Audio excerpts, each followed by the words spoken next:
আসসালামু আলাইকুম। এখন আপনারা দেখবেন সংবাদ শিরোনাম। মানুষের মহামিলন এবং মহামেলায় পরিণত হবে। অর্ধ কোটিরও বেশি মানুষের উপস্থিতি হবে সেদিন ঢাকায়। তারেক রহমানের আগমন ঘিরে বিএনপিতে ব্যাপক উদ্দীপনা। ৩০০ ফিটের অভ্যর্থনায় ৫০ লাখ লোক সমাগমের প্রত্যাশা। জামায়াতের সঙ্গে ৪ আসনের সমঝোতা। আমাদের সর্বস্তরের নেতাকর্মী তাদের সম্পূর্ণভাবে সহযোগিতা করবেন এবং জনগণ যারা ভোটার আছেন তারাও তাদের প্রতীকে ভোট দিয়ে ধানের শীষকে শক্তিশালী করবেন। সবকিছু ধ্বংস করে গণতন্ত্র হয় না। নির্বাচন ডায়ালগ অনুষ্ঠানে মির্জা ফখরুল। জুলাই সনদ বাস্তবায়নের অঙ্গীকার নেতাদের। আইন সমভাবে প্রয়োগের নির্দেশ সিএসির।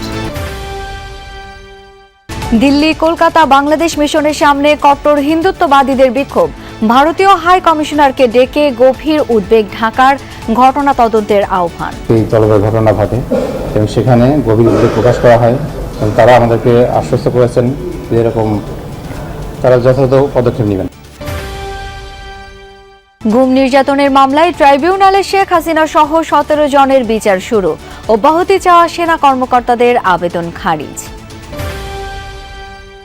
নোয়াখালীর হাতিয়া রণক্ষেত্র চর দখল নিয়ে দুপক্ষের সংঘর্ষে অন্তত ৫ জন নিহত, আহত অনেকে হাসপাতালে ভর্তি।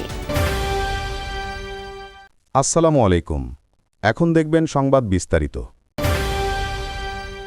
বগুড়ার দুপচাঁচিয়ায় অপহরণের ৬ ঘণ্টা পর ব্যবসায়ীর মরদেহ উদ্ধার করেছে পুলিশ। ভোরে আদমদীঘির কুমারপাড়া থেকে লোটো শোরুমের শতাধিকারী পিন্টু আকন্দের মরদেহ উদ্ধার করা হয়। সিসি ক্যামেরা ফুটেজে দেখা যায় সোমবার রাত ৯টা নাগাদ দুপচাঁচিয়া লোটো শোরুমের সামনে সাদা রঙের একটি মাইক্রোবাস আসে। পরে ৫-৬ জন অস্ত্রের মুখে পিন্টুকে জোর করে গাড়িতে তোলে। আঞ্চলিক মহাসড়ক ধরে আদমদীঘির দিকে চলে যায়। পুলিশ জানিয়েছে জড়িতদের শনাক্ত করে আইনের আওতায় আনার চেষ্টা চলছে। অপহরণে ব্যবহৃত মাইক্রোবাসের চালক সহ ৩ জনকে আটক করা হয়েছে। প্রাথমিক ধারণা শ্বাসরোধ করে হত্যা করা হয়েছে পিন্টুকে। আমরা ওখানে সিসি ক্যামেরা চেক করে মাইক্রোবাসের পিছনে নাম্বারটা পাই। সেই নাম্বারের প্রেক্ষাপটে আমরা মাইক্রোবাসের মালিককে শনাক্ত করতে সম্ভব হয়। আমরা তাৎক্ষণিক সেখানে যাই। যাওয়ার পরে মাইক্রোবাসকে আমরা পাই এবং মাইক্রোবাসের চালককে পাই এবং মাইক্রোবাসের মধ্যে যাকে নিয়ে গেছে তার লাশটা। খুলনা এনসিপির সহযোগী সংগঠন জাতীয় শ্রমিক শক্তির বিভাগীয় আহ্বায়ক মোতালেব শিকদারকে গুলি করার ঘটনায় আটক তনিমা তন্নিকে প্রধান আসামি করে মামলা হয়েছে। দুপুরে ভুক্তভোগীর স্ত্রী ফাহিমা আক্তার ঝুমুর মামলা করেন। জাতীয় যুব শক্তির খুলনা জেলার যুগ্ম সদস্য সচিব তনিমা তন্নি সহ অগত ৭-৮ জনের বিরুদ্ধে মামলা করা হয়। আহত মোতালেব হাসপাতালে পুলিশি নজরদারিতে চিকিৎসাধীন, তার অবস্থা শঙ্কামুক্ত। সোমবার নগরীর সোনাডাঙ্গার একটি বাসায় মোতালেবকে গুলি করা হয়। বাসাটি থেকে উদ্ধার করা হয় গুলির খোসাসহ মাদক। মাসখানেক আগেই বাসাটি ভাড়া নেন তনিমা তন্নি। রোববার রাতে মোতালেব সহ ৩ যুবক ওই বাড়িতে যায়। প্রাথমিকভাবে পুলিশের ধারণা সাথে থাকা সহযোগীরাই গুলি করেছে মোতালেবকে। গুলি তার কানের পাশে লেগে বেরিয়ে যায়। এর সাথে যারা জড়িত আছে আমি তো চিনি না, তাদেরকে চিহ্নিত করে তাদেরকে বিচার আওতায় আনা উচিত। ঘটনার সঙ্গে কারা কারা জড়িত প্রত্যেকটা নাম আমরা পেয়েছি এবং কি অস্ত্র ব্যবহার হয়েছে, কে অস্ত্র ব্যবহার করেছে প্রত্যেকটা নাম আমরা পেয়েছি। আমরা অতি শীঘ্রই বাকি আসামিদের আমরা অ্যারেস্ট করতে সক্ষম হব। নির্বাচন যত ঘনিয়ে আসছে ততই কুমিল্লায় বিএনপির রাজনীতিতে অস্বস্তি বাড়ছে। তৃণমূলের ভাষ্যমতে জেলার 11টি আসনের 4টিতেই ত্যাগীরা মনোনয়ন বঞ্চিত। এতে করে প্রশ্নের মুখে দলীয় শৃঙ্খলা এবং ভোটের সমীকরণ।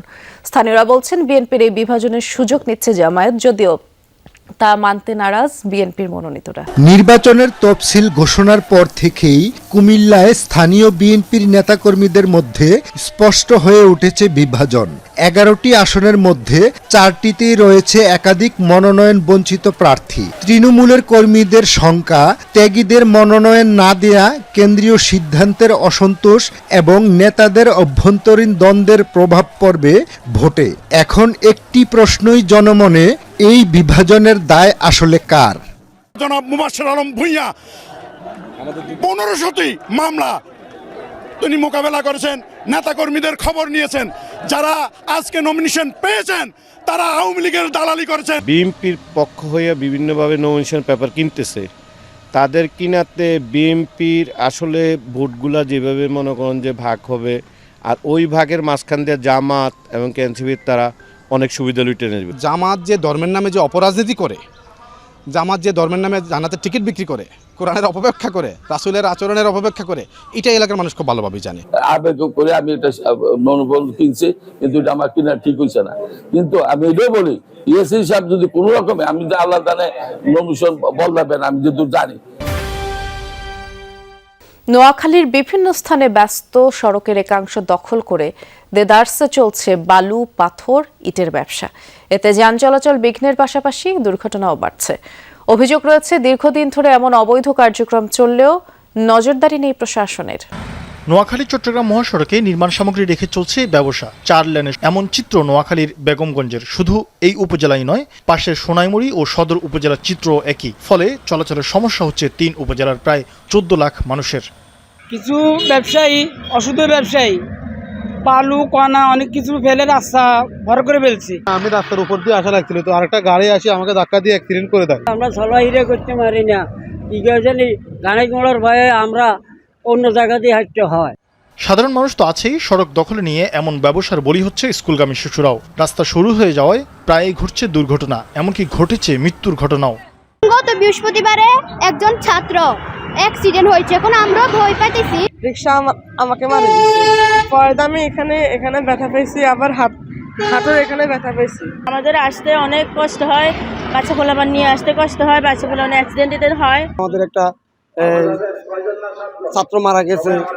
রাস্তার উপর নির্মাণ সামগ্রী রাখায় উঠছে ধুলাবালি, বাড়ছে বায়ু দূষণ। এতে শ্বাসকষ্টজনিত সমস্যাও দেখা দিচ্ছে অনেকের। অর্ধেক রাস্তা মারেই রাখে, অনেক গাড়ি আসে ওভারটেক করে আমাকে চাপ দেয়, আমরা গাড়ি দুর্ঘটনা হয়। পাবলিক মারা যাইতেছে, ব্যবসা বাণিজ্য করতেছে, রাস্তা ব্লক করি, গাড়ি ওভারটেক করা যায় না, মানুষ অ্যাক্সিডেন্ট হয়। নাকে মুখে দিয়ে ধুলাবালু ঢুকে, ধুলাবালু ভরে গেছে, মানুষের শ্বাসকষ্টের সমস্যা। প্রশাসন বলছে কম্বাইন্ড অপারেশনের মাধ্যমে অবৈধ এই ব্যবসা বন্ধে শিগগিরই নেওয়া হবে পদক্ষেপ। আপনাদের মাধ্যমে আমরা অলরেডি অবগত হয়েছি। আর্মির যে ক্যাম্প আছে সেই ক্যাম্পের কমান্ডার এবং র্যাবের যিনি দায়িত্বরত অফিসার আছেন তার সাথে আমরা কথা বলেছি। আমরা কম্বাইন্ড একটি অভিযান অতি শীঘ্রই আপনারা দেখতে পারবেন। শরীফ ফারুকী, যমুনা নিউজ। বিলুপ্তির পথে কবি কৃষ্ণচন্দ্র মজুমদারের স্মৃতিচিহ্ন। খুলনার সেনহাটি বাজারের কবির পৈতৃক ভিটার বেশিরভাগই বেদখল হয়েছে, গড়ে উঠেছে দোকানপাট সহ বিভিন্ন প্রতিষ্ঠান। নতুন প্রজন্মের কাছে অচেনাই রয়ে গেছেন অবিভক্ত বাংলার জনপ্রিয় এই কবি। সৃজন দিবসে মনের হরষে জ্বালায় মোমের বাতি, আশুগৃহে তার দেখিবে না আর নিশীথে প্রদীপ ভাতি। নিজের ভালো সময়ে যে অন্যের কষ্ট অনুভব করে না, সুখের দিন ফুরালে সেও তার পাশে কাউকে পাবে না। পৃথিবীর এই বাস্তবতা কবিতার রূপকে ফুটিয়ে তুলেছেন কবি কৃষ্ণচন্দ্র মজুমদার, যার কবিতায় একই সাথে দেশপ্রেম ও নৈতিক মূল্যবোধের প্রকাশ ঘটে। নীতি নৈতিকতার সেতু হিসেবে যে মানুষটি এসব পংক্তিমালা উপহার দিয়ে গেছেন তাকে চেনেই বা কজন, তার সৃষ্ট সাহিত্যকর্মেরই বা কি অবস্থা। উনি আমাদের এই ভৈরব নদীর পাশেই এটা নিয়ে কবিতা লিখছেন, এতটুকু জানি। কৃষ্ণচন্দ্র মজুমদার, তার সম্পর্কে অত বেশি আমরা জানি না।